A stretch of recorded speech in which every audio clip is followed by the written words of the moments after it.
So, scars and body acceptance is this week's topic. And man, has it thrown me for a loop. I have had the hardest time trying to figure out exactly how to address this topic and what I would say on it. I got cystic fibrosis. See, I've got cystic fibrosis.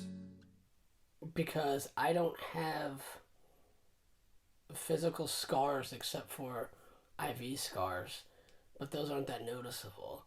And I've always pretty much been okay with my physical appearance.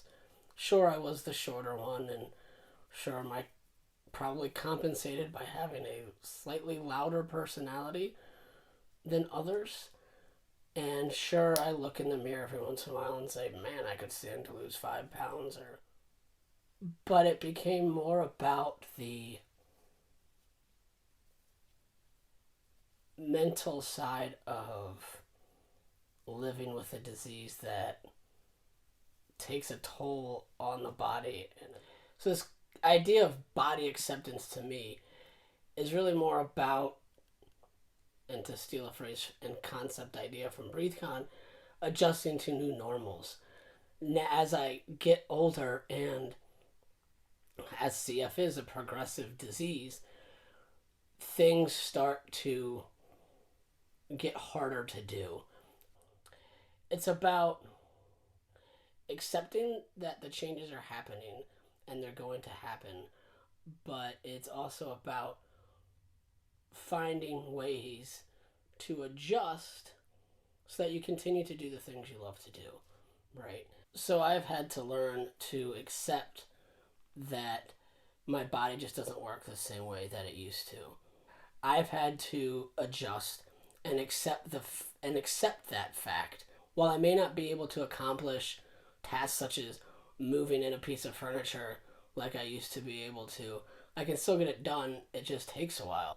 I may not be able to walk up a couple of different ramps to get to seats at a baseball game as quickly as I used to, but I can still do it.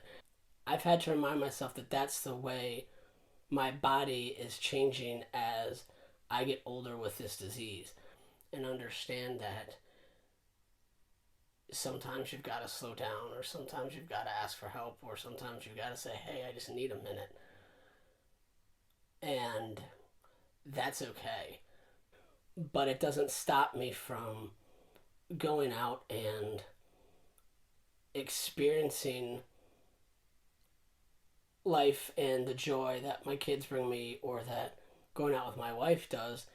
Sometimes it just has to happen at a slightly different pace than it used to. So in the immortal words of Joe Dirt, life's a garden, dig it. I got cystic fibrosis. See, I've got cystic fibrosis. So don't forget, if you haven't already, subscribe to our YouTube channel, like us on Facebook, etc., etc. All that information's below, as are ways to get in touch with me if you want to share your stories. And I look forward to talking to you all again soon.